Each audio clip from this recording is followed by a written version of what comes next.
This is great news for anyone still looking to down Zekvir or Zekvir for the first time, but also for anyone looking to efficiently fill out their world event bar in the Great Vault with guaranteed. Nope.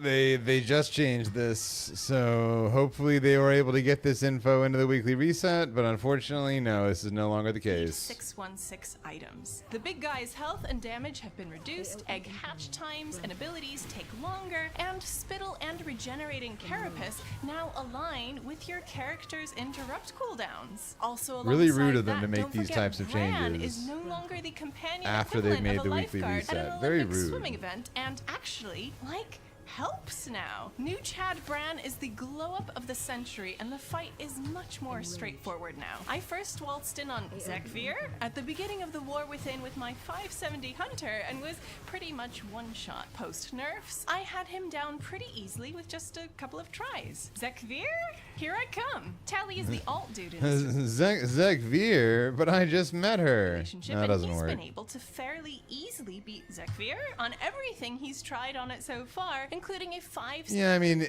it's a good change. I'm not disagreeing with the change per se, but, you know, it is one of those things where it's like they compared Zekvir to the Mage Tower. They said that no dev internally could beat Zekvir because he was so hard. And, like, that's not the case. He's basically a world boss. You know, it's basically what he is. And so I get that just having a world boss you can easily walk into and farm for slots in your vault, like, that's pretty lame. And I do understand that they're not going to be able to make him a Mage Tower fight and make him worth a vault slot. But it's just kind of sad. The ignominious fall of Zekvir will be studied over the centuries. And hopefully we will one day get a proper second Mage Tower of some stripe.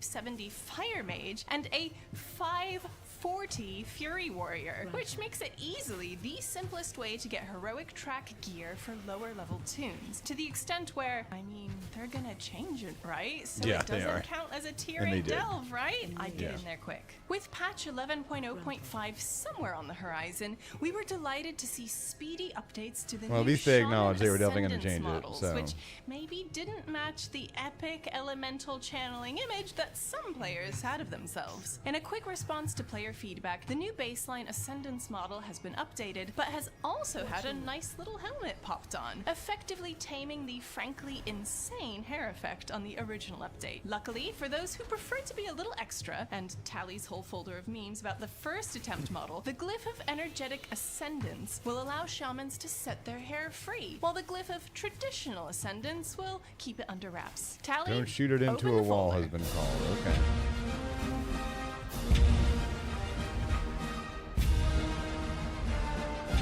I'm guessing because that might aggro mobs is the thought process.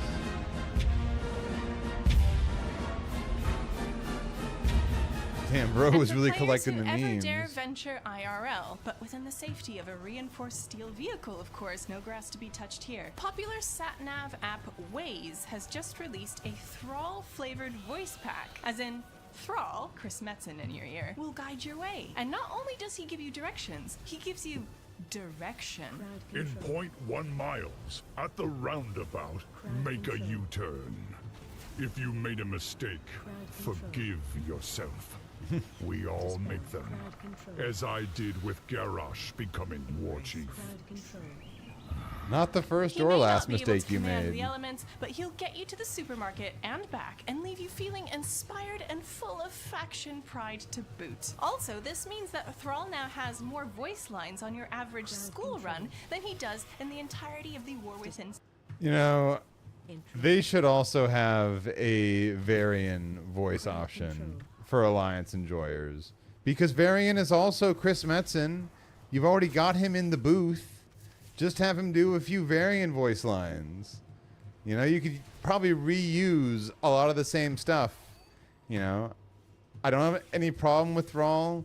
He's a nice boy. He's only ever tried to do his best. You know, we all make many mistakes in life. So I wish Thrall no ill will, but I'm sorry. I would rather have the king who gave his life for the Alliance on the Broken Shore give me my driving directions, if you please.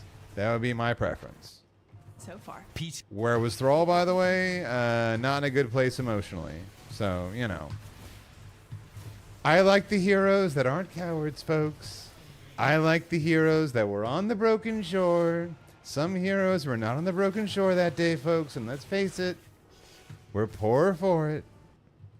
TR news, and this is hot off the presses because it happened in the newest build which went out just hours ago, hence why this episode may be coming a little bit late. Sometimes it's worth being a little bit late because ever since the War Within was announced, there's been two looking big a little questions hairy. at the heart of the community, A little bit and they are the hairy. same two questions that we always have about any expansion. looking One a of our lot a favourite bit games to hairy. play is not the World of Warcraft patch right in front of us, obviously, but what comes next? Who is the final boss of the expansion, and where will the various major patches of the X-Pack take us? We've had some evidence in data mining that has been pretty explicit. Okay, everybody else is of dead, what so we this is can where I think expect I'm from the off and we shape reset. of War Within's patches. But now, with this I'm not gonna latest be able to solo this boss. 11.5 build, we have even more actual in-game stuff, which makes this a blue bot spoiler. Die But be quick has warned, been 'cause called. obviously we're going to mention that initial data mining too. So this is now a red bot spoiler bot section, which you can skip in the chapters below, where you'll also find a link to buy this brilliant red bot spoiler bot plushie, because he's only on sale for a couple of more days. He will And protect he you from is brilliant. spoilers. You just stay there, little buddy. Protect them from the spoilers. So before the expansion even released, we had icons for a goblin raid and an ethereal raid, and we've made an entire video about what this means, with many of us speculating And it was a that good video. 11.1 would be set in the Undermine, the underground goblin city that was supposed to be a location. Now, Tally, don't tell me we've got some new data mining that undermines this prediction. In vanilla WoW, but which we have still never been to in-game. And this makes sense. A goblin-themed patch, underground, because that's kind of War Within's thing, right? There are dialogue lines between goblins in Ashgahet talking about I'm sorry, Disjoint. I had no choice. the Undermine. It all tracks. It's all perfect. But then, in the latest PTR, Oh, I do. though, we can find Ricket and Skagit, two goblin NPCs that, incidentally, both have history as patch quest givers. Use Ricket it has on talked this about has been these, called. among other places, the Molten Front, and Skagit was last seen in Mechagon. And what are these two daily quest givers from expansion patch zones talking about? Well, a new patch zone, of course. And I'm just going to go ahead and read you all of this, okay? I'm telling you, Skagit, I'm not doing the voice. I'm telling you, Skagit. I'm telling you, caught us Skagit. across the water, but when we arrived, it was eerie, abandoned. Abandoned, and there was no one on the end of this call? Nope. Nobody. Zip. There was nothing there but some big crystal. Crystal? Like valuable crystal? Or an abandoned mine? Ricky, you're killing me. Why didn't you nab some of it? Hey, clouds were rolling in and my gang was already on edge. We looked around and then we booked it out of there. If you heard it loud and clear out to sea, I'm sure you're not the only one. We better get out there fast if we want that crystal. I heard Gazlo's getting us a Zeppelin. Certainly faster than boat, but that's gonna take a while. You reckon I should reach out to the grease monkeys? Do it. See if we can get out there faster. So, we have an island somewhere. Okay, that's with a unfortunate. massive We crystal caught on some it, bodies which there. is calling out across the water to anyone around it and drawing them towards it. Gazlo already knows about it and is organizing an expedition. Really? I think you will agree this sounds like a bona fide nailed on Really? point 1 patch zone if ever there was one. And it would seem That hit me, therefore, huh? that we were all right to surmise that it would be goblin related, even if the Undermine is I starting wonder to look what the like a group's bad reaction to call. this, Unless the Undermine predicament is the will be. island with the crystal on it, which it doesn't sound like it is. But it's worth noting, the goblins aren't the Okay, good. They aren't blaming me. They're blaming the tank. I mean, that means the dungeon is surely about to come to an end as the tank leaves out of frustration, but nonetheless.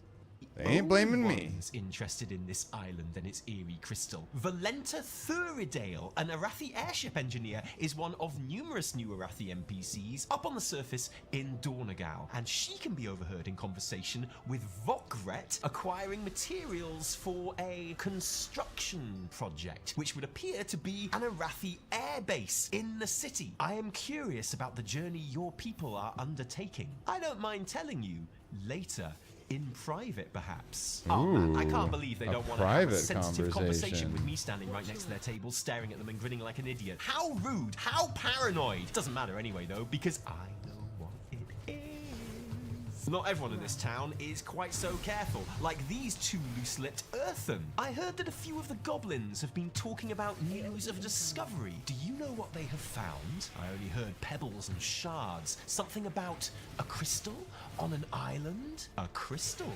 Intriguing. That must be I do why love a good the crystal. Arathi are so interested. So it now looks like the next patch might be a Goblin and Arathi double tag team combo going to this island and investigating the crystal, but also having a raid which is referenced as Goblin Raid in the files. And okay, so this might not be Undermine after all. It might not be the pure expression of Goblin awesomeness that many of us have been hoping for, and I have, because honestly, Goblins are one of the best things about this expansion so far for me. I have been won over by the goblins, okay? Especially Goldie Barronbottom, the baddie in the Cinderbrew Meadery, which coincidentally will be in the Mythic Plus season rotation in patch 11.1 when all this other stuff is going down. I love Goldie Barronbottom. I will fight for Goldie. I will kill for Goldie Barronbottom. She is my queen. But this is starting to look an awful lot like what I've always said I wanted the first patch of War Within to look like, even before the Goblin Raid data mining, namely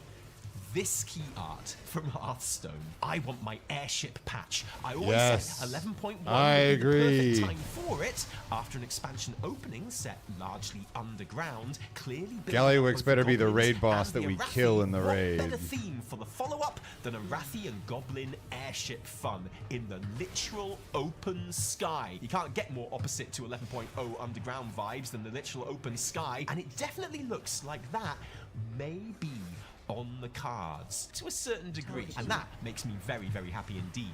And yeah, okay, so it's not going to be the everything in the sky in huge airship cities for everything. Okay, patch that I was championing with both We might not goblins time and this, but we're Arathi definitely there. on the pace to Well, complete it at the they moment. probably won't be working together. And completion is because you'd fine by imagine me. they will I'll take have completion. very different plans for that mysterious crystal. So maybe there are like 2 airship hubs floating around the island, which has turned into a constant war zone, which we airdrop into for quests and dailies. Maybe these hubs could be circling the island so that they are not static, but always in a different place, like the Dawnbreaker in the Dawnbreaker dungeon. Still Oh, the best okay. dungeon Oh, that's to where make. I am right No joke, now. no sarcasm. Dawnbreaker is the best dungeon. I will die on this hill, or possibly in the hull of the Dawnbreaker after I clip in there by mistake and get stuck Yeah. and kill a +8 key, but you know. The possibilities are That's endless. and I the can't jokes wait are a little for bit too close to more home here, Tally. goblins Come to on. come These jokes are a little bit too close to home. An official reveal and announcement of this patch, I guess shortly after 11.0.5 goes live with all its 20th anniversary shenanigans. Because look,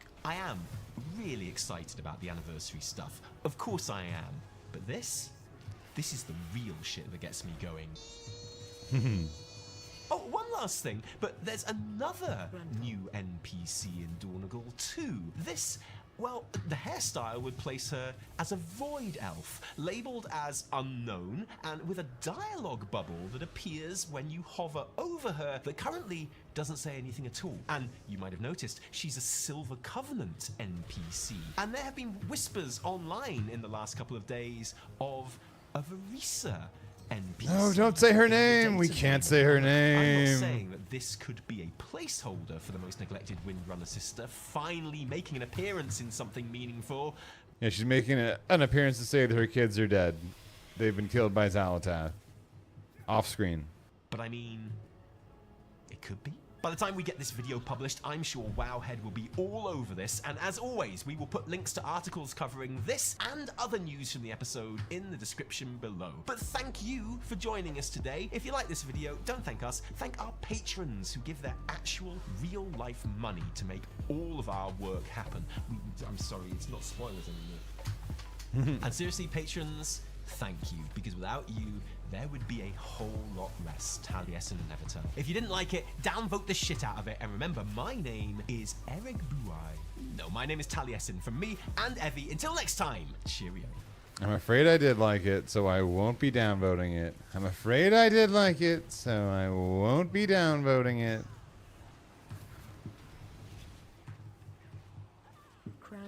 Pretty damn good weekly reset. They've been bangers in Dragonflight. Not a bad week. I mean, pretty much never a bad week regardless. What am I saying? I eat up every new episode of the weekly reset like a hungry little baby bird, but still. It was hard to make good episodes during the Shadowlands because that was very depressing. And it was hard to make good ones during Dragonflight because you were doing lore speculation that pointed to much cooler ideas for the lore than Blizzard would ever actually use.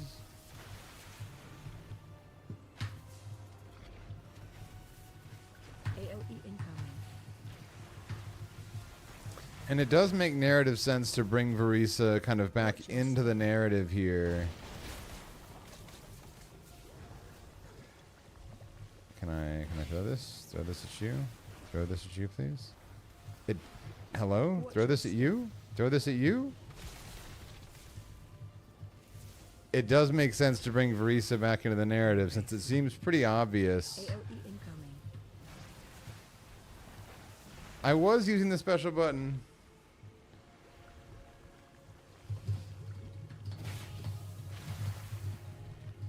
Watch your step.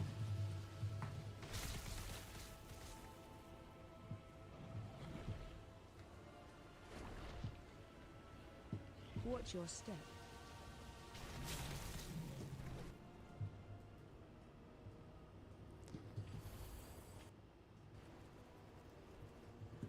At least I have video proof.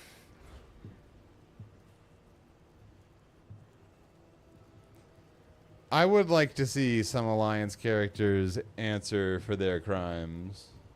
I would be a fan of that. They have been committed.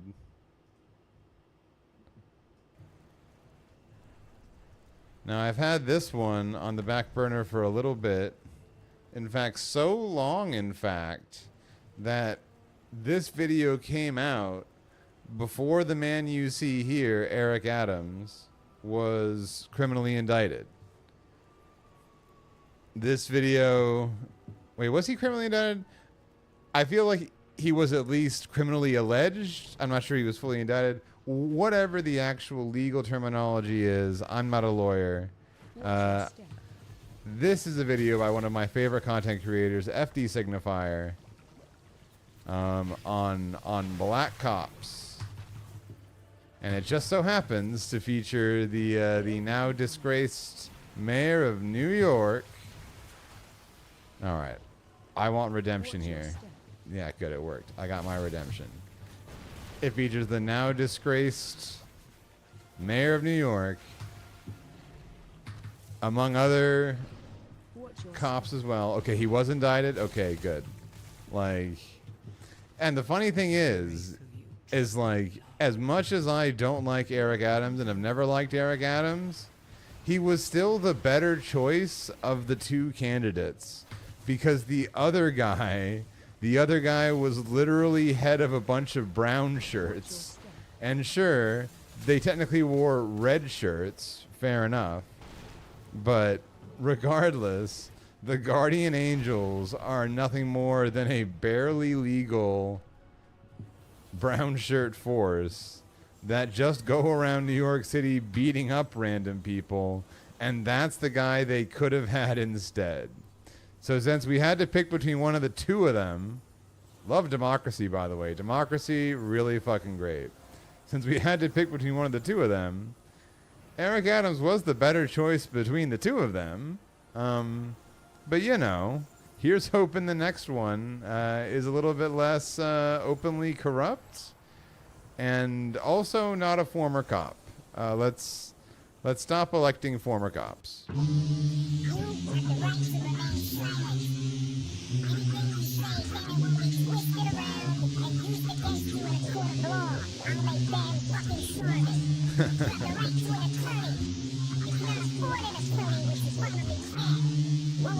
Hey, Kamala.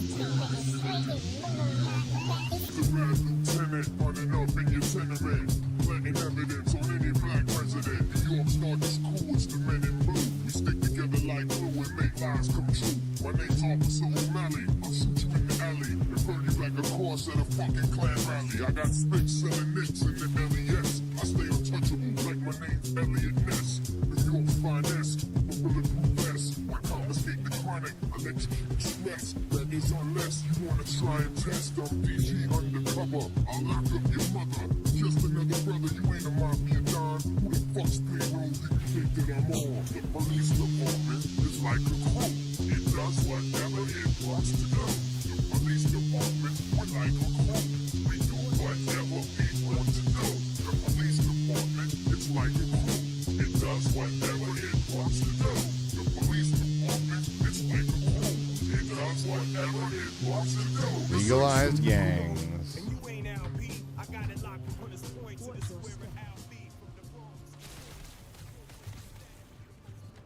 In January of 2023, a man named Tyree Nichols in Memphis, Tennessee was pulled over in what should have been a routine traffic stop. After being pulled over, he was accosted by 5 police officers and asked to step out his vehicle. Nichols was then met with immediate aggression and escalation, even though he had done nothing to even warrant being pulled over, let alone elicit the use of force or the threat of force. Within a minute, he was cursed at, told to get on the ground, and threatened with being tased before being pushed to the ground by the officers. Officers pinned him to the ground while continuing to threaten him, holding a taser against his leg. The carelessness of the pepper spray, however, hit some of the officers, which allowed Nichols, a man reasonably in fear of his life, the opportunity to run.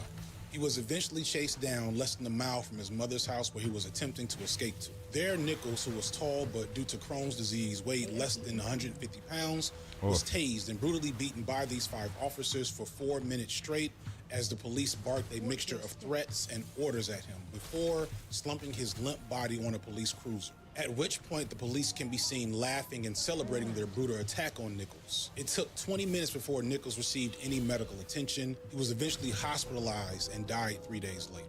The subsequent investigation into Nichols' death found it to be a homicide. I still got They some found score from that. officers to have acted in a I still got wantonly some violent score. and reckless manner. They found no probable Not cause for enough for Nichols Hero, initially but being pulled over in the first place, got a and no little score. indication that he resisted or used any form of force against the police, as well as no criminal record or no indication that he was in the process of committing a crime. Footage from this deadly beating was released months later, and it's as shocking as any incident of police brutality that has ever been seen in America.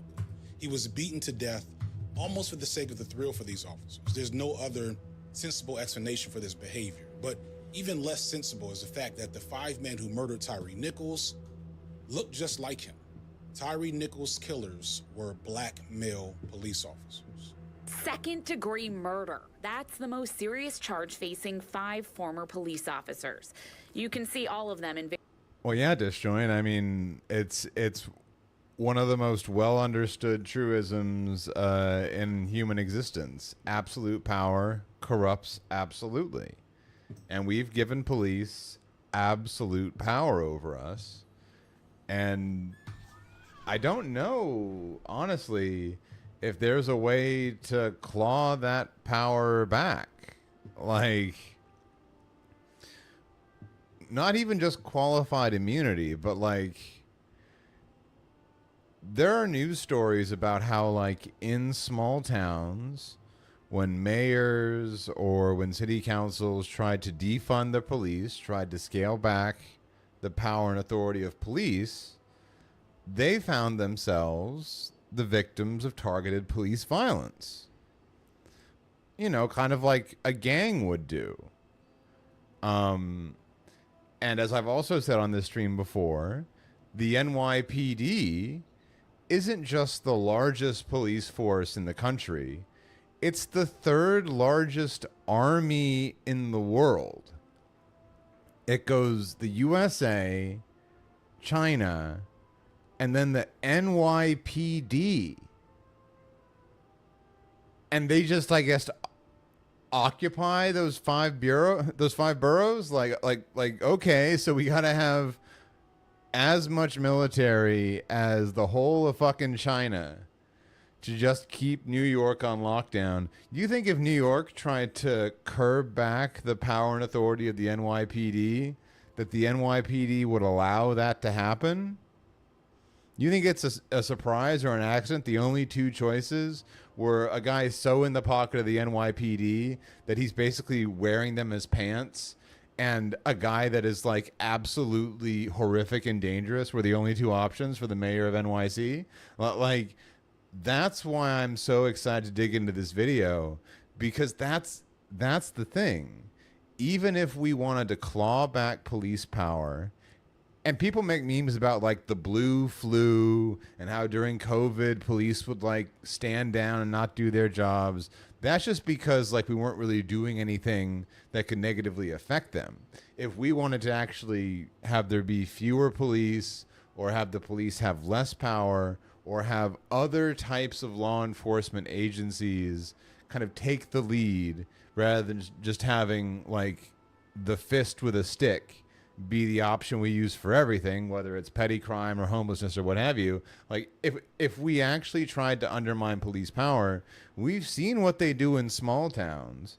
It doesn't really take a whole lot of imagination to imagine what they would do in big towns. And it's also worth remembering that a lot of the 3%er crowd, right, the domestic terrorist, gun nut folks that do things like shoot up transformer stations and kill power to entire towns, and who never get caught or arrested, by the way, are also full of ex-cops. Like cops that were so dirty that they couldn't stay cops, so they washed out of the system and into the gutter of this country's various paramilitary organizations that are still quite happy to work alongside the cops to help maintain that kind of power. So I do fear that we are kind of past the point where we can realistically curtail police power, not just on like a legal scale, because, you know, what was the quote that so-and-so has issued his verdict, now let's see him enforce it, right? That was said about a Supreme Court justice. Quick little Googling should, yeah, that was John Marshall. President Genocide Andrew Jackson. John Marshall has made his decision. Now let him enforce it. I think we would see a very similar reaction from this nation's various police bodies if there was, in fact, some kind of governmental clawback of things like qualified immunity, either from the Supreme Court or from the Congress. There would be this attitude from police officers, okay, let's see you guys actually enforce this. Let's see you guys actually take back our power. And that's what we're going to see, I think, in this video. Oh, you're Cherokee? Good. Then you probably got lots of smoke for fucking Genocide Andrew Jackson. Every time I see a fucking $20 bill, I make the same joke with customers. I wish they'd put Michael Jackson on these. He's my favorite Jackson. And I don't mention, you know, the rivers of blood and suffering the guy on that $20 bill is responsible for.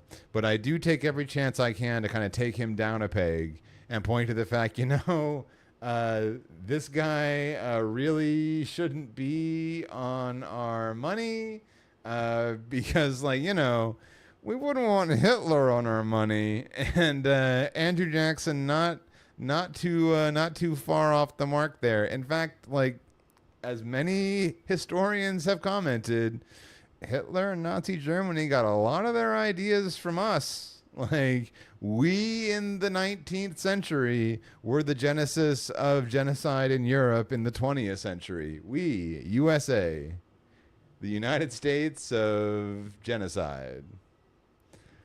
And in fact, here, let's put a pin in this video before it begins proper, because I can hear my sweet babies howling for attention outside my door.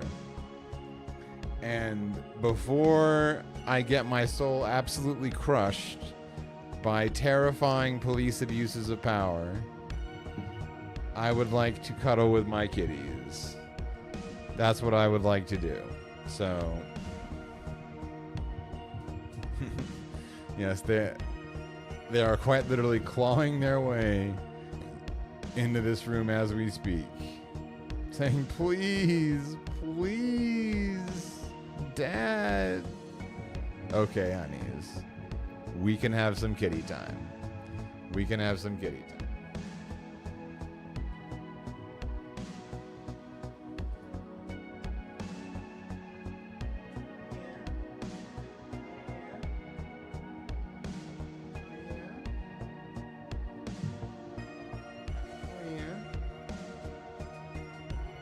Yeah.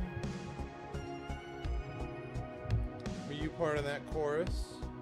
That chorus of crying claws outside my door a second ago?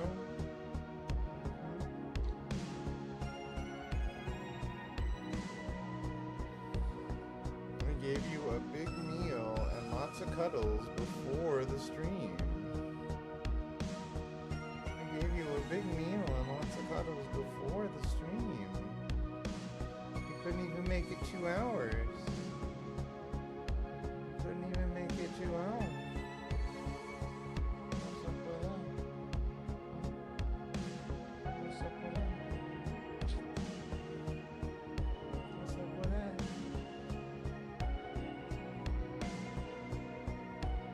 Look at this little whiner. Look at this cute little whiner.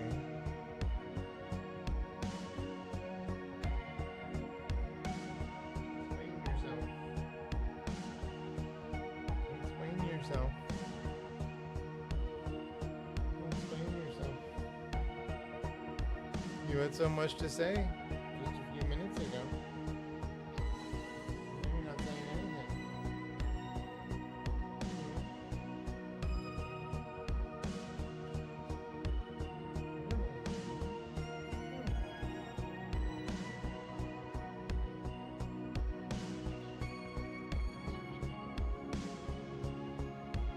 What about you, Athos?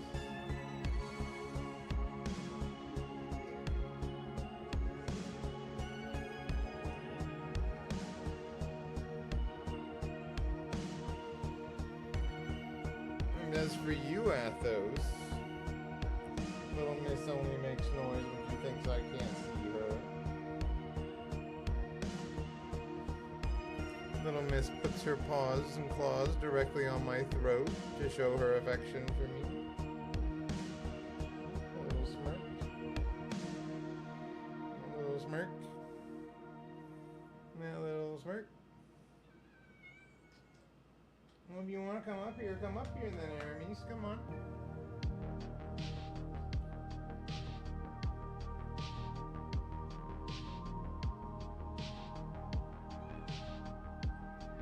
You two causing a ruckus? You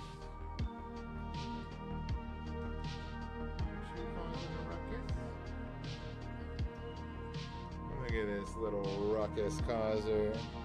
Look at this little rabble rouser.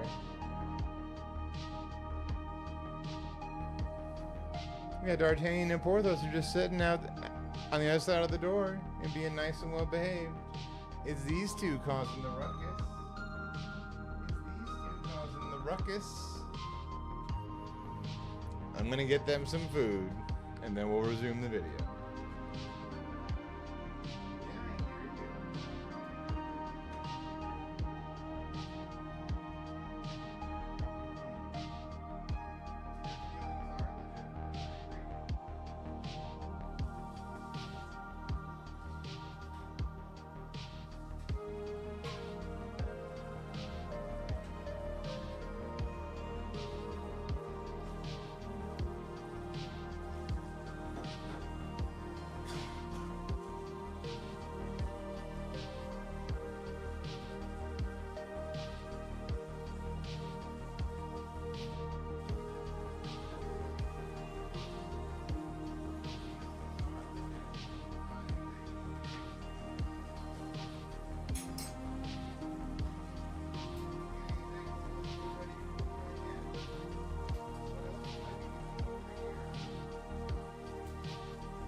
Couple of keys in the can.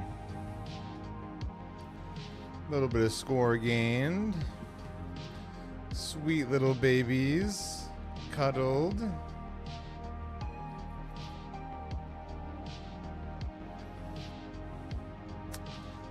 I think my best shot now is a stone vault.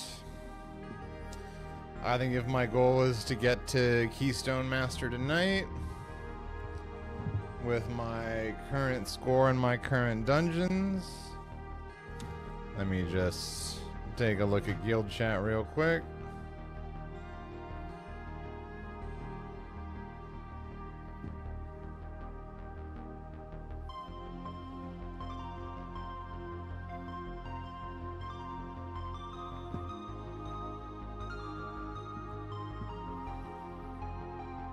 And let's run an ad before we get fully back.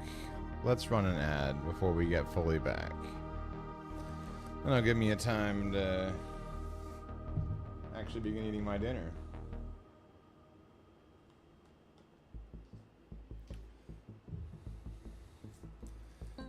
I'm getting better at making these whatever I can grab burritos.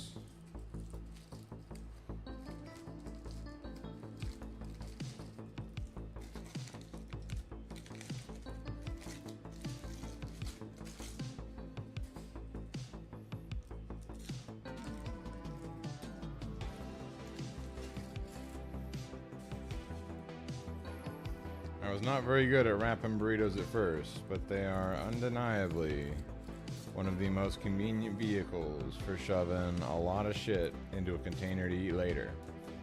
Especially if you don't want to do dishes or throw it away. I just eat the container. Alright, a little burrito to head size for comparison. It's pretty respectable today. It's pretty good. And when the ad break ends, we will dive back into FD Signifier.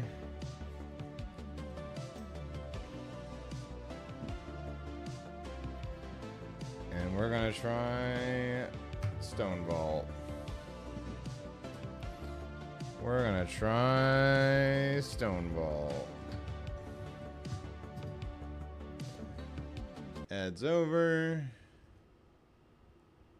Resuming video. Various parts of the video released by Memphis police showing Tyree Nichols' last moments of life, where he was pulled out of his car, violently kicked and beaten, and offered no medical assistance. This horrifying story has all the usual markers that we often see accompanying bombastic and racially charged incidents in America. An innocent and unarmed black male victim murdered in the guild Deep chat South open in a on place stream. with a long history of racist terrorist That's a violence against black people. All That's a whoops coinciding from with me. the general disregard that police officers have for black lives pretty much nationwide. Everything was exactly as we often see it, except for that one important detail that would usually allow it to fit into comfortable racial narratives that we find familiar. This event typified a lot of things that I understand about race America. It exemplified the hostile nature of police towards black people and black men specifically. It spoke to the spectacle that is black death and the way that it's portrayed and commodified in our news media. Now, Don, I want to take you out here to the scene. This is where it all started. But the most interesting thing it illustrated was the immense gap that so many Americans, black and non-black, had in understanding racism and how it works.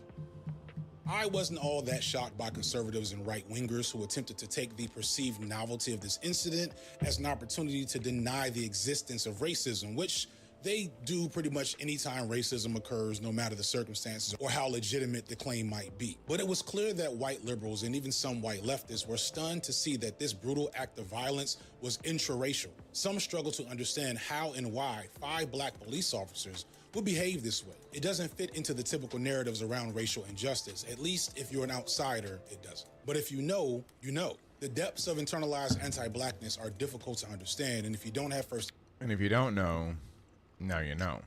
experience with it, it probably doesn't make a lot of sense. Countless unarmed black people, men and women, have been shot by white officers in just the last decade alone. Historically, the vast majority of them have been unjustifiable, and often when they are justified, they present this belief that black people are just inherently dangerous and have maybe supernatural capabilities to be violent. I had reached out my window of my right hand to grab onto his forearm because I was going to try and move him back and get out of the car to where I'm no longer trapped. And when I felt it, I just felt the immense power that he had.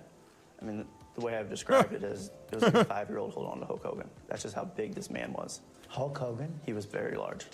Very powerful man. That's the only way it can make sense and validate the excessive use of force in many of these cases. But many of those incidents do occur quickly. It's usually almost a split-second decision that these officers make. Rarely do they have the brazen mask-off moment to be as cruel as these black men were to a fellow black man. If I'm incredibly generous with police officers, just for a moment, I can acknowledge that the split-second decisions that they often make are partially to blame for fatal shootings that they sometimes commit. This is why some cop apologists believe that better training would help stop this from happening. This narrative is false for numerous reasons, but at least it's somewhat plausible. But we also see so many incidents of clear maliciousness and disregard for black life, such as the murder of George Floyd or the recent murder of Sonia Massey, where there is a clear depravity toward black life that led to the deaths in question. But in both of those situations, the police in question were white. We can somewhat explain this maliciousness through a racial empathy gap when that's the situation. The racial empathy gap being a phenomenon that theorizes that a lot of white people are just less likely to perceive pain and suffering if it's inflicted upon black people. But for Tyre Nichols, it wasn't a split-second decision. There was no racial empathy gap as it's taught to us. It wasn't a reflexive disregard for black life. This was an intentional disregard for black life. These men openly expressed a desire to hurt Tyre Nichols. They wanted to inflict violence upon him and reveled in it before, during, and after the act. This was as much an act of hatred as any scene of police brutality that we've ever seen. So the question you have to ask yourself is why and how? What did Tyre Nichols do, or what was it about Tyre Nichols to elicit such a barbaric, inhuman, and horrendous response from other fellow black men? And the answer to that is complex and will be, of course, the subject of today's video. But the first step to understanding the why here is recognizing that even the way I just framed that question is incorrect. The first thing we have to get is that Tyre Nichols' killers were not black men, they were cops. I didn't do nothing. You think you tough? Oh. You're scared now, huh? I like that. That's why I took this job. I hate little motherfuckers like you. Little niggas, you ain't shit. So you may not fully realize it, but black cops have been all over our media for generations now. Black cop! Black cop! Black cop! Black cop! Black cop! Black cop! Statutory black people, we all gonna drop. You don't even get paid a whole lot. Take it for a fight, put it on lock. Take the M16, put it on lock. Looking for your people when you walk down the block. Here in America, about drug spot. Take it a black cop, do what you drug spot. Black drug dealer, fight black cop. It's got to grip the hearts and minds. Give people what they want from a serial killer. I'm simply trying to say that it's important to use good judgment when using your firearm. And I'm simply trying to say, what's the big deal? This is a really interesting phenomenon to behold once you recognize it, and it betrays a lot of the significant underlying factors into the phenomenon that is black cops. I couldn't or didn't find any solid analysis of just how disproportionate the depiction of black police officers are in movies and TV, but just through a cursory glance, you'll notice that black men are highly overrepresented as members of law enforcement, the military, or special agents or whatever in media. The top-tier black actors like Denzel Washington, Will Smith, Don Cheadle, Samuel Jackson, Eddie Murphy, and Jamie Foxx have played some permutation of police officer pretty much like every third movie that they star in. And this is a tradition that they likely inherited from Hollywood's first leading black man, Sidney Poitier. I just want you to do up there, little old Pennsylvania, earn that kind of money. I'm a police officer. Poitier also regularly starred as a black cop over the last 75 years. Sidney Poitier, Tom Berenger, and Kirstie Alley in the motion picture So Thrilling. Tom Berenger. In the NBC event, Shoot to Kill, Monday. While there are plenty of white A-list actors who have regularly played similar roles, such as Tom Cruise, Liam Neeson, and Nicolas Cage, there's also plenty who haven't and don't. Tom Hanks, one of the top actors of the last 40 years, rarely plays any type of law enforcement or military figure in his movies, at least in the usual vein of these types of depictions. Frank, nobody's chasing you. When you consider that the pool of true black A-list actors is so small, it's notable how often they end up playing in a role of law enforcement. The record for the black actor with the longest tenure on a TV show goes to Ice-T for playing Detective Finn since the year 2000, over 20 years playing this cop role. Fact. You and now all my bitches. It's the same Ice-T that made the song Cop Killer way back in the 90s. Some police officers across the country now say Remember they're that feeling guy? threatened by the lyrics of a rap song. American people are really up in arms about this song, which doesn't kill. It's just a song. But the cops are in America actually kill kids. And the parents cry and scream, and these cops don't go to jail. Wow, where'd this guy go? What happened to this Ice-T? Just laid off. You know, there's no cops on death row. You and now all my bitches. There's probably a little less oversaturation for black cops on A little bit of Violent crime. TV in comparison to the movies, but you still do see some very memorable and notable examples such as Carl Winslow, Bunk Moreland on The Wire, Malik Yoba in New York Undercover, Jet Jackson, Shamar Moore, and this woman who I feel like has been a police chief like 50 times over the last 50 years. Considering the long-standing antagonistic relationship between black people and the police, this is a pretty interesting phenomenon. Why are so many of our celebrities, including so many gangster rappers whose music was... All right, this is another shot at the apple, another bite at the apple. If we can time this 7 stone vault in the vein of some of the other 7s that I have timed, then I will get my Keystone Master. And why is this important? Why does it even matter? Well, because getting Keystone Master will allow me to get the achievement that will allow me to pick a piece of tier gear for me to wear and thus complete my 4-set bonus in time for the raid tomorrow. That's why it's so important to do. And so that's why we're doing it. That's why we're going to get it done. Yeah, we're in day 7 of just a disgusting heat wave. You know, yeah, sure, tomorrow it's only going to be in the mid 80s. Openly antagonistic. Which is actually a lot better than in the last 8 days. But let's bring on the fall. Let's bring on the winter. I'm ready to retire the Tommy Bahama shirts. I'm ready to go full cozy. I want to be so cozy, you have no idea. Of the police. Why are they so often hired to portray them in media? The simple answer is propaganda, but make it black. Propaganda, for those unaware, is a media phenomenon that is pretty inherent in all images and depictions of policing in America. Lawyer and civil rights activist Ala Karakatanis describes propaganda as such. A special kind of propaganda, perpetuated by the police and the media, that affects who and what we fear, and what kinds of social investments we support to address our fears. As a result, we see we got some pumpers here. Of crime, we got some pumpers. Punishment and safety in our newspapers, magazines, and other media outlets.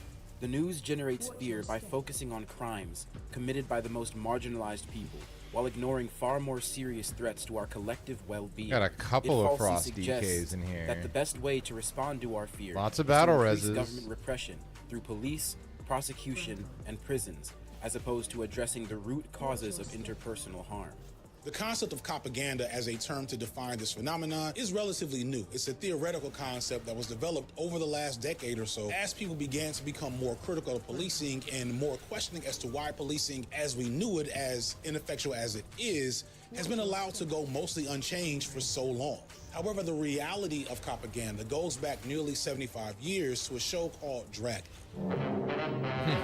Dun, dun, dun, dun. It's documented by Skip Intro, a fellow video essayist and member of Nebula, and the foremost documenter of propaganda on television. Before Dragnet, police were widely disliked and disrespected. I love his in the shit. media, Good call out to this guy. And oaths. And then the show Dragnet was made in tandem with the LAPD, and at this point we see a significant shift in the way police and policing are imagined in the media. They become either these benevolent, stoic agents of justice or these masculine crusaders doing the hard work to protect the innocent, often having to act outside of the laws in order to make things right. I grew up in the 90s, which was the heyday of this type of media, both on TV and in the movies. Shows like Cops and NYPD Blue and Law and Order created procedural dramas and reality shows out of police work, glorifying them and often dehumanizing criminals in the process. The movies were worse. Series such as Death Wish that started in the 70s at the height of violent crime in America didn't even star an actual police officer. Instead, its main character, Paul Kersey, was a vigilante acting outside of the law. This is Paul Kersey. This is the story of a man who decided to clean up the most violent town in the world. I said turn around. Give me the money. That series was highly influential, and throughout the 80s and 90s, it helped birth the action cop archetype, where characters often played by the likes of Sylvester Stallone, Bruce Willis, or Mel Gibson were often in resistance with the actual laws of their job. So they would commit wanton acts of violence and destruction, but they were justified, if not just for the sake of being really entertaining to audiences such as myself.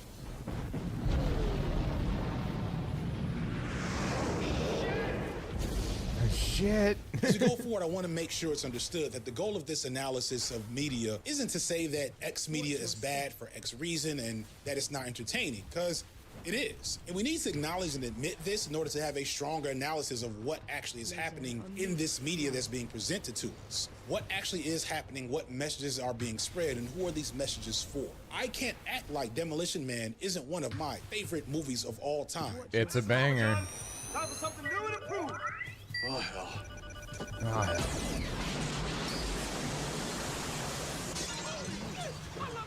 But also, one of the most interesting and subversive works of propaganda ever, like I'm probably gonna do a B-sides on it now that I'm thinking about it. How can you justify destroying a $7 million mini-mall to rescue a girl whose ransom was only $25,000? Fuck you, lady!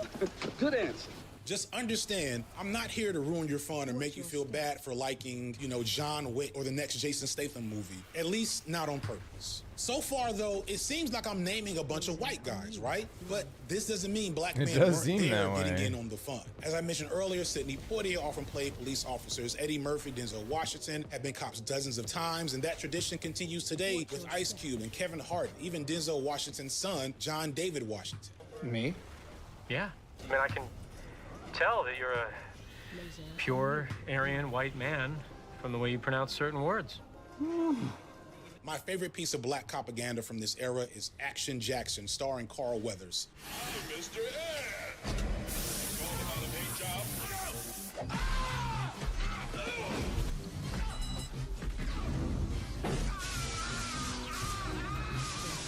Simpler times then. They literally do not make movies like this anymore, which is probably a good thing. Yeah, probably but for I the can't best. front like I don't miss it. Barbecue, huh?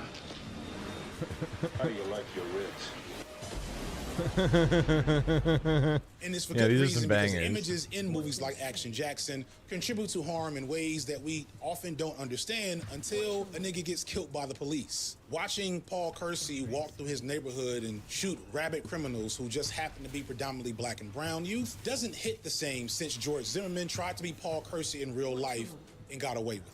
And you see this change in attitudes about the media happen in real time as police movies today, while they still exist, I'm and doing are good still damage in this propaganda, dungeon. are much less bombastic, and where they are still trying to be exciting and Doing action-oriented, good there's damage. clear shifts in tones and certain details. A great example of that change can be found in the recently released Bad Boys Ride or Die, aka Bad Boys 4, and very different from his predecessors if you're paying attention. Come on, Mike, slow down.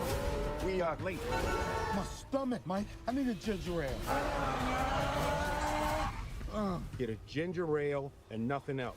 Bad Boys 1 and 2 were products of the 90s and the early 2000s, the heyday of this genre of film, and are full of wanton violence, explosions, and a general disregard for how Bad policing Boys 2 is a actually fucking affects banger, the people that are dude. being policed. Bad Boys 3 is interesting because it's basically still the same thing as its predecessors, even though it's happening over 20 years later when public attitudes and perceptions of policing have shifted. One last time. One last time. The action cop era was mostly over, but they were still giving us full-on action cop violence, but black. And so I think that's one of the reasons why they got away with it. Will Smith's character, Mike Lowry, is the archetypal cool black action cop guy, which to say he's a violent, thrill-seeking sociopath. Just because you got that gun to my partner's head, you thinking I ain't gonna splatter your shit all over this swamp, huh? That's what I'm thinking. See, what you don't understand is my partner came here tonight prepared to die. Hell no! Mike Lowry is all of that in the first two movies, but at least he's a younger man then, when thrill-seeking is a slightly more acceptable behavior. We even learned that unlike the average cop in these movies, that Lowry is rich. He's a trust fund kid who was also orphaned and got into police work literally solely for the thrill of catching bad guys, and likely killing a whole lot of them in the process. I'm so sick of this bullshit. What, I'm supposed to apologize for my family leaving me money? All I ever wanted to be was a cop.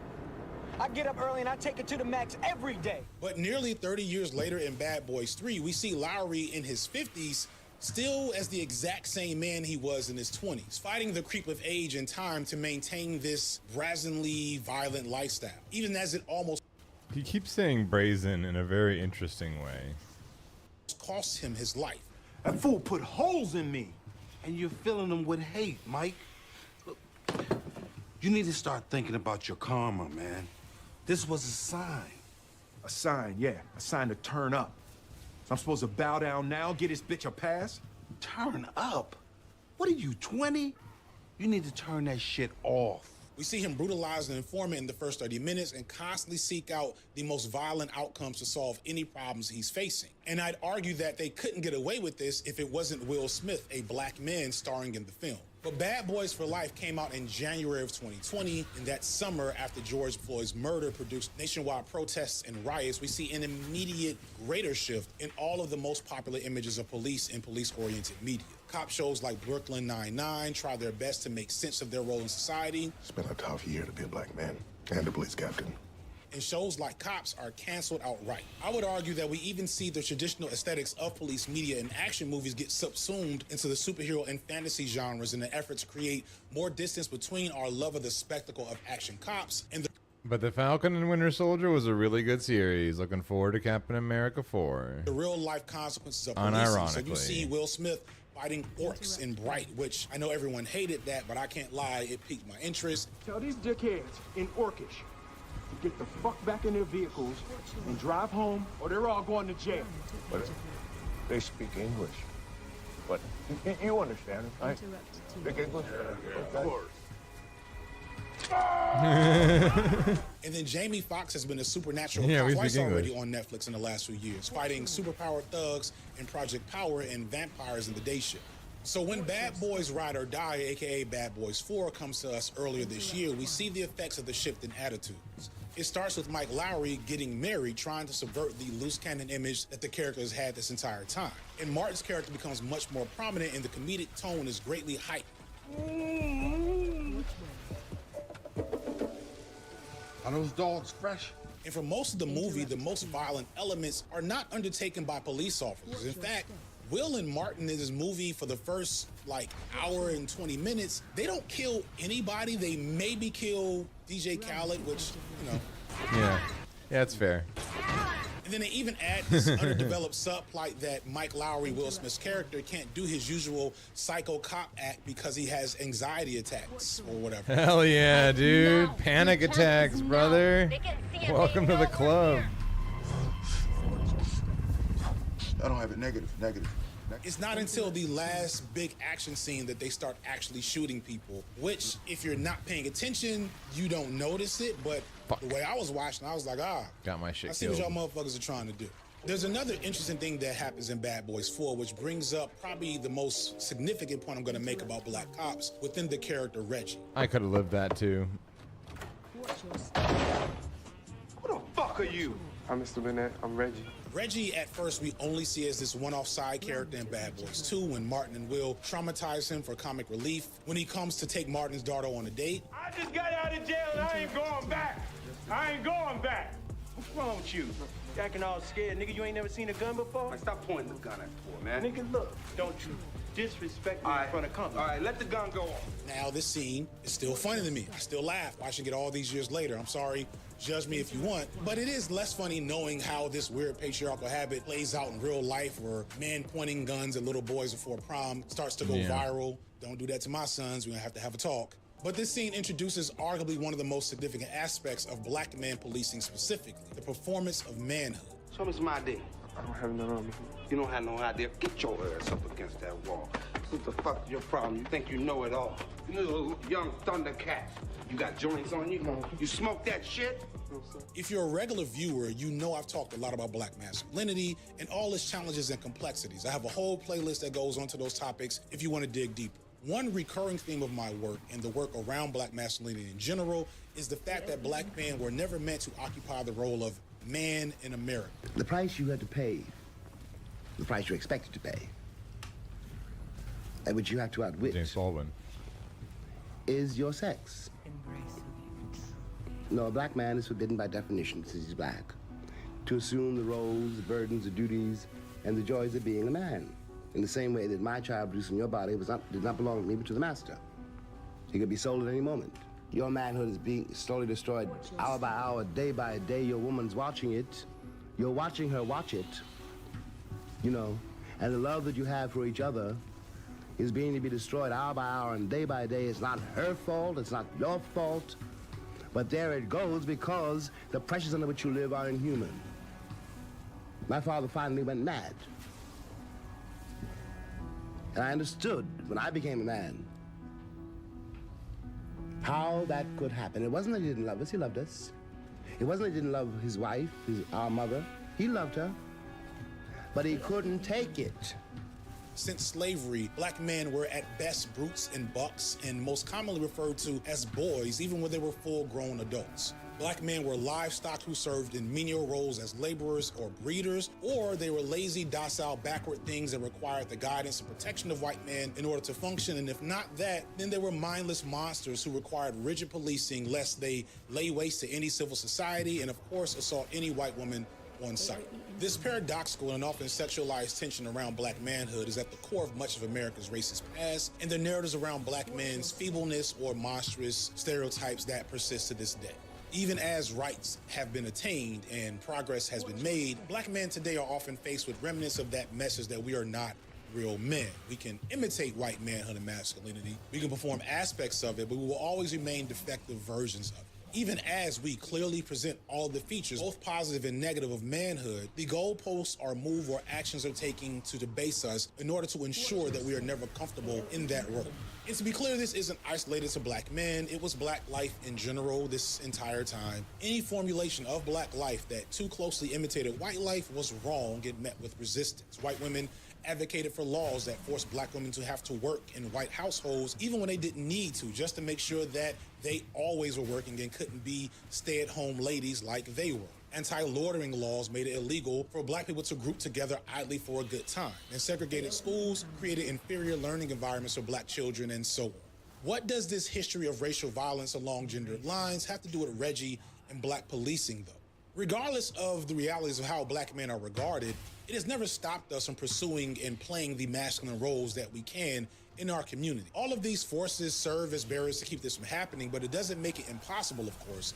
It's just extremely difficult. But there is one pretty easy, surefire role that a black man can play where the acknowledgement of his manhood is almost guaranteed, and that is in the form of enforcer for the state, whether that be police officer or soldier. In 1965, the federal government commissioned the Moynihan Report, one of the most infamous government works on race of all time. I don't have time to go through the whole of this report, though I've touched on it before, and in my previous discussions of it, I pointed out that the report presented the argument that dysfunction in the black family is why dysfunction for black people exists. The report explicitly looked at black men's inability to perform patriarchal masculinity as a core problem shown in the levels of crime and social dysfunction, as well as men abandoning their families. They also spent a lot of time blaming black women for this as well, and said in so many words that black men needed to find ways to reassert themselves as patriarchs in the black family if they were ever going to function. This boss is fun, actually. This is kind of a hard boss, but it's fun. In Mississippi, you could go to work in a laboring job and become middle class. If you were a black man that had the same non-skills, you couldn't get a job at all. What are you going to do about that? You're talking about my family? Anything. The black family, along with the black church, is all that kept the black community whole. And one of their suggestions was encouraging more black men to join the military. There is, however, an even more important issue involved in military service for Negroes. Service in the United States Armed Forces is the only experience open to the Negro American in which he is truly treated as an equal. Not as a Negro equal to a white, but as one man equal to any other man in a world where the category Negro and white do not exist. If this is a statement of the ideal rather than reality, it is an idea that is close to realization. In food, dress, housing, pay, work, the Negro in the armed forces is equal and is treated that way. There is another special quality about military service for Negro men. It is an utter masculine world. Given the strains of the disorganized and matrifocal family life in which so many Negro youth come of age, the armed forces are a dramatic and desperately needed change, a world away from women, a world run by strong men of unquestioned authority, where discipline, if harsh, is nonetheless orderly and predictable, and where rewards, if limited, are granted on the basis of performance. The theme of a current Army recruiting message states it as clearly as can be. In the U.S. Army, you get to know what it means to feel like a man. Missed a step there. Of course, it just so happens that the American military apparatus was embroiled in one of the busiest eras of imperial military activity of all time, with various conflicts across the globe throughout the 1960s, including the Vietnam War, which was incredibly unpopular among Americans right around the time this was written. What do you think of the racial situation here at Camp Tension? Well, I think for one thing that when the black guys come over here, they have a sort of an inferiority complex. Maybe they pick it up in the States. I really don't know, because sometimes I get the feeling myself, to be truthful, that you're being discriminated against, but I've only been here 11 days, and I can't really say no more than that when I did come over, they put me in shore patrol, and I seemed to jump right into it, Now, of course, joining the Army isn't quite the same as joining the police force. Although a large amount of police officers often have previous military service, this specific element of being in the military is just as salient for black police officers as it might be for black members of the military. On some levels, not all but some, I didn't even being realize that in was a happening. uniform I didn't even as see a that fucking literal coming, armed dude. wing of state power affirms one's masculinity in a way that is simply not I just possible looked away. for black Didn't think it men was in gonna most happen. other areas of work. Even as black police officers experience discrimination within their roles as police, which is a well-studied phenomenon that is happening, they still get to exert a sense of power and authority that would be all but impossible to experience outside of that role. They usually are brutal. They like the instant authority that comes with the badge and the uniform. Being able to perform this enforcer role for the state allows black men to unquestionably embody the masculine role in their families and community. Because if you don't respect black men as men in any other capacity, you have to respect the authority of the law. The capacity for black men to distribute justifiable violence in the name of the state or law and order allows them to supersede the usual barriers of how we view black men and place them directly in the same category of white men. You have some black policemen that seem to be trying to prove that they can be just as bad as some of the racist policemen. There have been instances where reports have come to me where the white policemen stand by while the black ones crack heads. This is very clear in the media depictions, as we see the biracial buddy cop movie as one of the most enduring traditions of the genre. We often put the orderly, by-the-book, official black police officer next to the white loose cannon to play off that juxtaposition. And white audiences that might struggle with positive or powerful images of black masculinity can feel less threatened by an Action Jackson or Wesley Snipes and his mini-cop roles, because these displays of virile black masculinity and manhood still serves the state and the status quo. At best, you get a figure like Shaft, which was a black cop image built specifically for black people, but you still also see a lot of those same features created in a very safe image. The mob wanted Harlem back. They got Shaft up to here. One of the most unassailable critiques of both Black Panther films is that while the film gestures at being kind of radical and Wakanda is this anti-colonial state that is willing to do violence to keep themselves safe, and there's like this antagonism towards the white world, we never see any actual violence done to colonial power by anyone that's an actual Wakandan.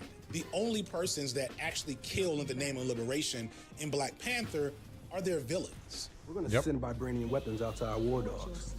They'll arm oppressed people all over the world so they can finally rise up and kill those in power and their children and anyone else who takes their side.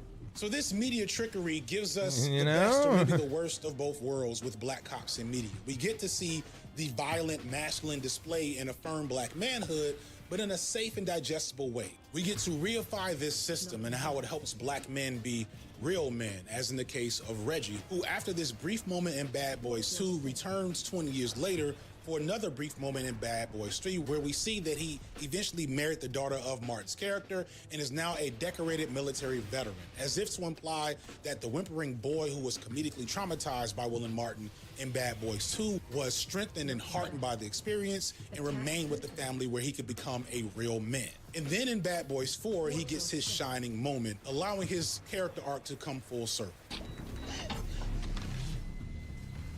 in a surprising and satisfying twist that I'm sure went off in the theaters. At one point in the film, bad guys are attacking Martin's home while he isn't there.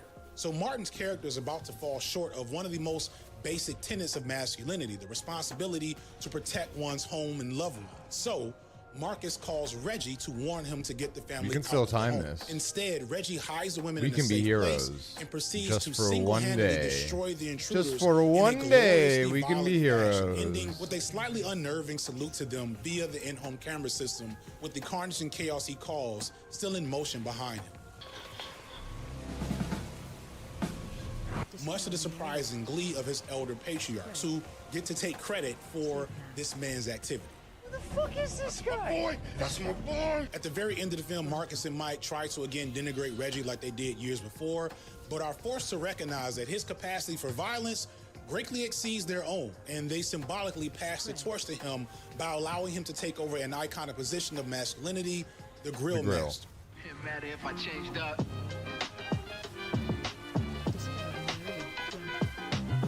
The film ends with this scene on the shot of Reggie, who this entire time has this 1,000-yard stare in every movie, or 3 movies now, giving us a knowing and proud smile. He's done it. He's a man now.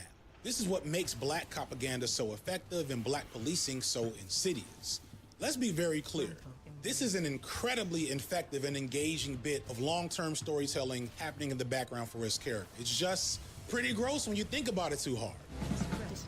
Which is, Yeah, definitely don't think that's about my job. it. Thinking about shit harder than motherfuckers are ready for. I know I'm gonna get a comment like, this nigga getting all deep and shit. Like, I know. Keep Getting all watching. deep Sorry, and shit, I'm making bro. you smarter, forcing you to be like more critical of the I media can you watch. escape this. But just continue. It's good for you in the long run, trust me.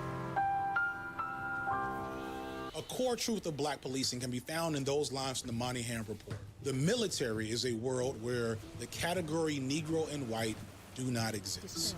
Black cops aren't black, they're cops. Tyree Nichols' killers weren't black, they were cops. Or at a minimum, they were cops first, because cops are real men. Yeah, I'm and black paywalling males this. are not. I'm This is paywalling basically Keystone said Hero. outright I'm in a the scene from another monster. black propaganda movie, Black and Blue. Let me ask you a question. You think you black? Think them your people? Well, they're not. We are. You're blue now. Don't you ever forget that. This scene happens after a tense moment where our female protagonist, Alicia, played by Naomi Harris, attempts to de-escalate a tense altercation between several black people, and through the use of wise and righteous violence, her partner, Brown, saves her by escalating the situation. Stop! That is not necessary! That is enough! Stop! That had your name on it. We Use did of violence here it. justified. Let's fucking go, dude. We did it. We did it.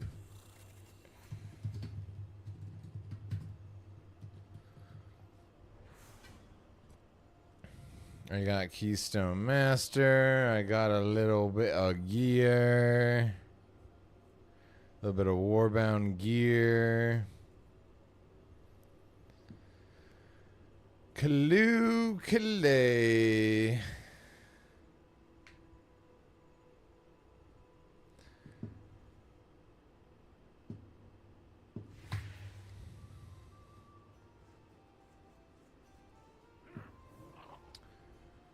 War Within, Keystone Master. War Within, Spelunker Supreme. We did it. We did it.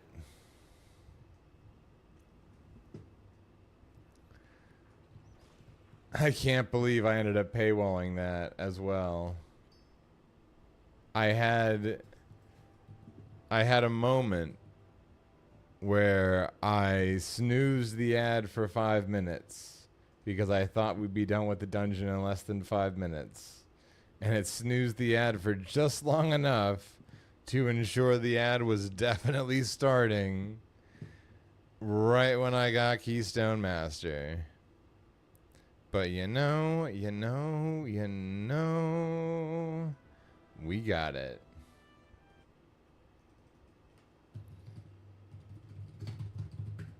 Where do we turn these in?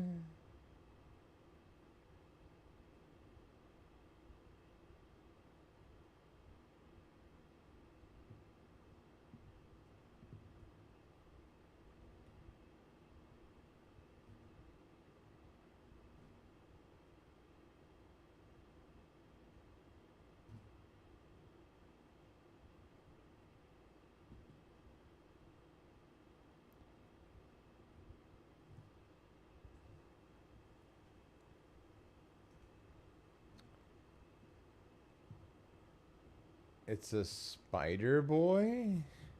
We have to seek out the Spider-Man? Very well, we shall seek out the Spider-Man.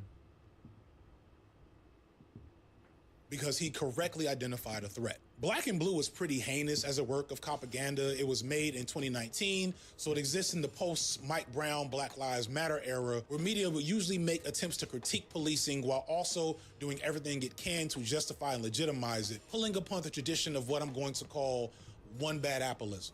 The police are fundamentally good as a structure and a system, and we just have to get rid of those few bad apples who, of course, just get hired in other cities as soon as they get rid of. Like, I'm pretty sure the cop in Sonia Massey's murder had been fired from multiple police precincts before then. According to court records, he held 6 different police jobs over the past 4 years. In 2015 and 2016 came 2 DUI misdemeanors.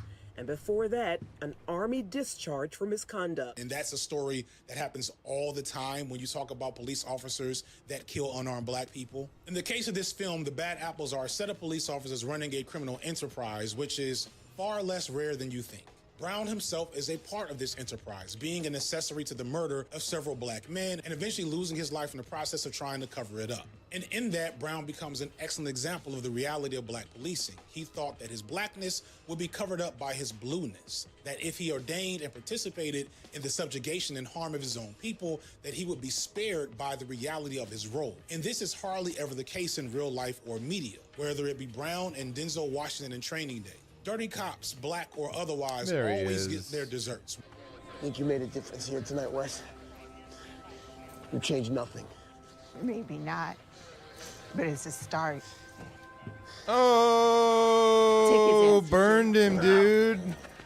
Oh, you really burned that guy, bro. Cops are responsible for unjustifiable deaths, such as the murder of Freddie Gray or the shooting of Justine Diamond in Minnesota. The black cop perpetrators were not as lucky as many of their white counterparts. Yet black cops persist to protect their role, and I would argue it's because they see this existence as preferable to the alternative. They might be at a higher risk in their job in general. They might face ostracism from both their own people and with... I'm going to hop on this flight path just so I can grab a couple more cans of water and have a few bites of my burrito. Let's fucking go, dude. Keystone Hero. Oh, Keystone Master. Keystone Hero soon, though.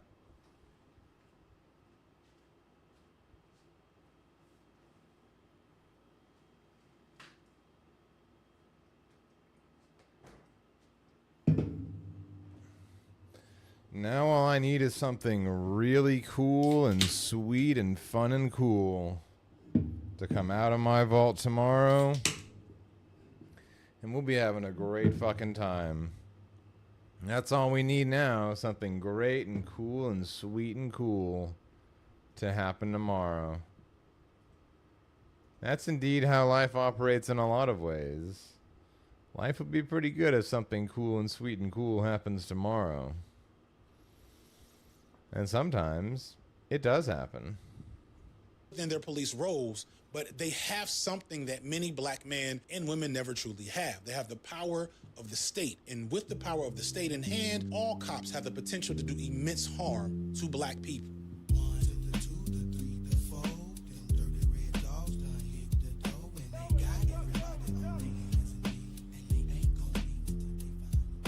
They cleaned up streets in the city and made them safer for everyone.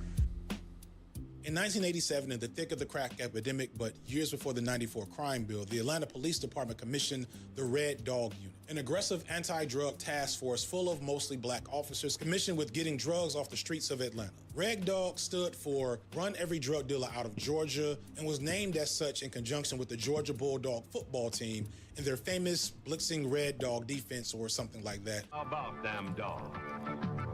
I was a Georgia Tech fan, I don't know.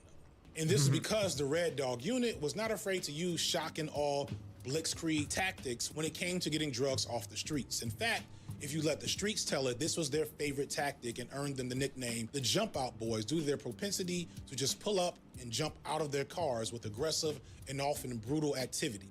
Whereas some narcotics investigation may be drawn out and finessed, Red Dog, we're told, is supposed to hit hard and fast and make their presence felt at what police say are known drug hotspots. Oh yeah? That's what they say? This, again, was in the middle of the crack we epidemic just, that terrorized believe inner them? cities across the country, well before a better understanding of crime and policing was prominent. So the Red Dogs, their aggressive tactics, their all-black outfits complete with black jack boots and black... And now, just an aside, I'm pretty sure that tomorrow I would have acquired a second catalyst charge, and I would have been able to catalyze my 4-piece regardless. But what makes this specifically so good and exciting is that if I do in fact get a second charge tomorrow, now I can use it on these, which have avoidance on them, and add an avoidance heroic loot track piece to my tier.